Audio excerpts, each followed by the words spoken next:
like somebody died. Who's dead? His widow said, "You are." "I don't feel dead," he said. "I feel fine." "You don't look fine," his widow said. "You look dead. You'd better get back to the grave where you belong." "I'm not going back to the grave until I feel dead," he said. Since Aaron wouldn't go back, his widow couldn't collect his life insurance. Without that, she couldn't pay for the coffin, and the undertaker said he would take it back. Aaron didn't care. He just sat by the fire, rocking in a chair and warming his hands and feet. But his joints were dry, his back was stiff, and every time he moved, he creaked and cracked. One night, the best fiddler in town came to court the widow. Since Aaron was dead, the fiddler wanted to marry her. The two of them sat on one side of the fire, and Aaron sat on the other side, creaking and cracking. "How long do we have to put up with this dead corpse?" the widow asked. "Something must be done," the fiddler said. "This isn't very jolly," Aaron said. "Let's dance." The fiddler got out his fiddle and began to play. Aaron stretched himself, shook himself, got up, took a step or two, and began to dance. With his own bones rattling, and his yellow teeth snapping, and his bald head wagging, and his arms flip-flopping, around and around he went. With his long legs clicking and his knee bones knocking, he skipped and pranced around the room. How that dead man danced, but pretty soon a bone worked loose and fell to the floor. "Look at that," said the fiddler. "Play faster," said the widow. The fiddler played faster. Crickety-crack, down and back. The dead man went hopping, and his dry bones kept dropping. This way, that way. The pieces just kept popping. "Play, man, play," cried the widow. The fiddler fiddled, and dead Aaron danced. Then Aaron fell apart, collapsed into a pile of bones, all except his bald head bone, that grinned at the fiddler, cracked its teeth, and kept dancing. "Look at that," groaned the fiddler. "Play louder," cried the widow. "Oh," said the head bone, "ain't we having fun?" The fiddler couldn't stand it. "Widow," he said, "I'm going home," and he never came back. The family gathered up Aaron's bones and put them back in the coffin. They mixed them up so we couldn't fit them together. And after that, Aaron stayed in his grave. But his widow never did get married again. Aaron had seen to that.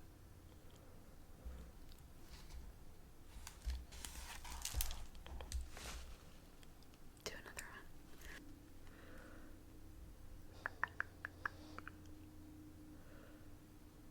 Okay, so options. I think that was my stomach. That was mine.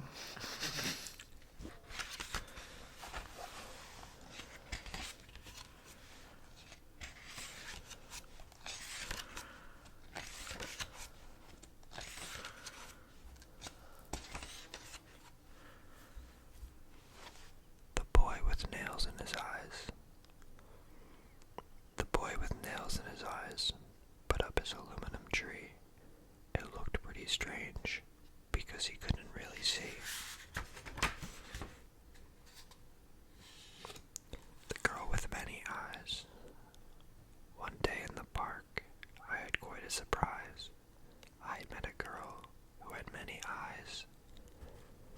She was quite pretty and also shocking. I had noticed she had a mouth, so we ended up talking.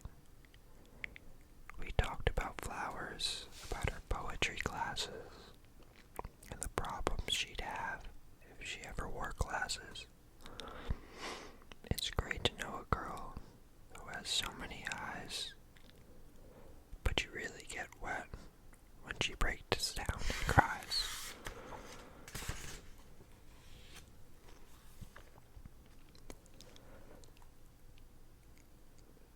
Stain Boy. Of all the superheroes, the strangest one by far, doesn't have any special power or drive a fancy car. Next to Superman and Batman, I guess he must seem tame, but to me he is quite special, and Stain Boy is his name. He can't fly around tall buildings or outrun a speeding train. The only talent he seems to have is to leave a nasty stain. Sometimes I know it bothers him that he can't run, swim, or fly. And because of this one ability, his dry cleaning bill's sky high. You can stop now if you want. Can I try something? The melancholy death of Oyster Boy. He proposed in the dunes. They were wed by the sea. Their 9-day-long honeymoon was on the Isle of Capri. For their supper, they had one spectacular dish, a simmering stew of mollusks and fish. And while he savored the broth, her bride's heart made a wish, and that wish did come true. She gave birth to a baby. But was this one human? Well, maybe. 10 fingers, 10 toes. He had plumbing in sight. He could hear, he could feel. But normal? Not quite. This unnatural birth, this canker, this blight, was the start and the end, and the sum of their plight. She railed at the doctor. He cannot be mine.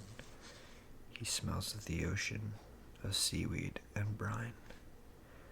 You should count yourself lucky, for only last week I treated a girl with 3 ears and a beak. That's your son? Is half oyster. You cannot blame me. Have you considered, by chance, a small home by the sea?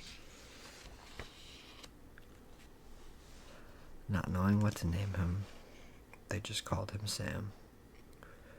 Or sometimes that thing that looks like a clam.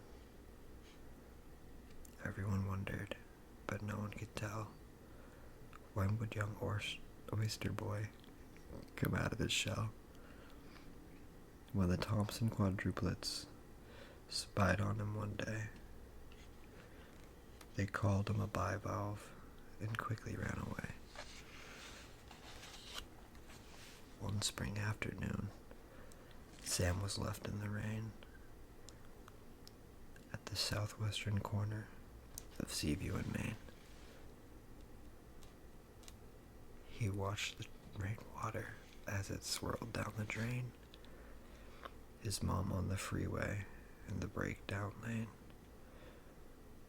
was pounding the dashboard. She couldn't contain the ever-rising grief, frustration, and pain. Really, sweetheart, she said, I don't mean to make fun, but something smells fishy, and I think it's our son. I don't like to say this, but it must be said. You're blaming our son, for your problems in bed. He tried salves, he tried ointments that turned everything red. He tried potions and lotions and a tincture of lead. He ached and he itched and he twitched and he bled. The doctor diagnosed. I can't be quite sure, but the cause of the problems may also be the cure. They say oysters improve your sexual powers. Perhaps eating your son would help you do it for hours. He came on tiptoe, he came on the sly, sweat on his forehead and on his lips a lie. Son, are you happy? I don't mean to pry, but do you dream of heaven? Have you wanted to die? Slim blinked his eyes, but made no reply. Dad fingered his knife and loosened his tie. As he picked up his son, Sam dripped on his coat. With the shell to his lips, Sam slipped down his throat. They buried him quickly in the sand by the sea, sighed a prayer, wept a tear, and were back home by 3.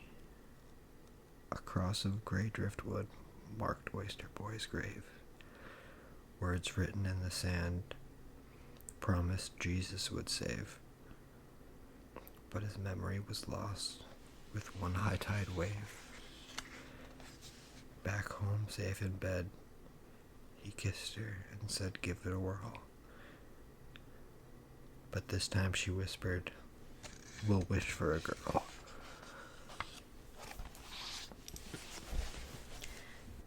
So good. I guess that's the end of the video. Like, comment, and subscribe. I'm sorry, I read a story about a kid getting eaten by his dad. I forgot about that.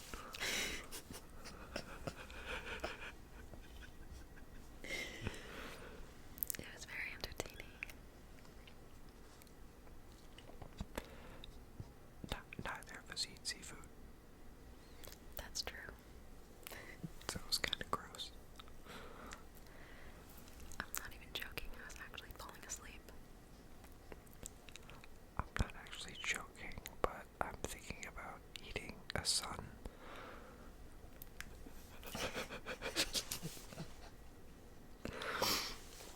Or just like any dwarf star. What? Or just like any sort of cosmic being that's going supernova. Like a gas giant, you know, I could really go down on that and go eat that.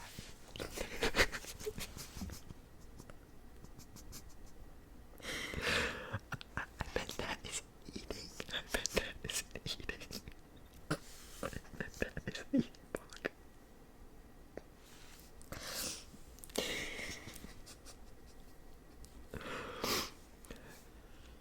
And knock knock. It was there. I'm adopted. True story. I was there. I wasn't. Knock knock. Who's there? Knock knock. Who's there? Knock knock. Who's there? Motherfucker, that's my name.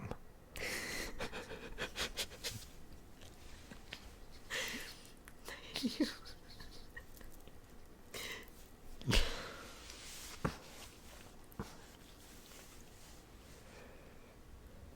Are you happy with our relationship? I've never been happier in my whole life.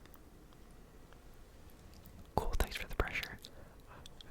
Yeah, so you better keep it up. Keep it up, keep it up, keep it up, keep it up. Can't say that. What were you gonna say? I was not adopted.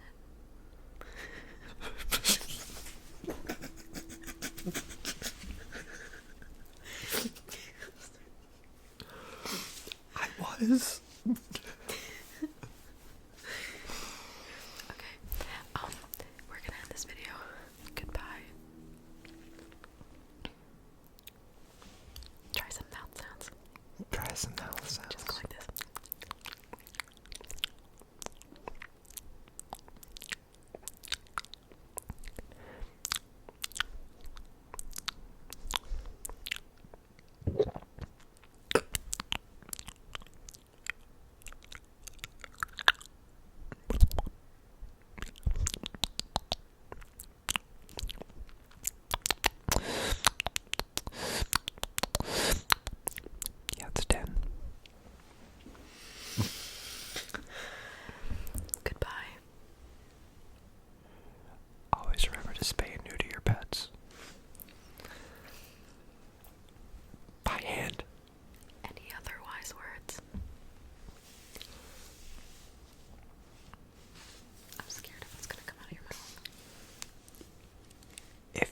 ever in like a situation where you're in a room with a spoon and the spoon is telling you that you need to do something really drastic with your life, don't listen to it because you're probably on drugs.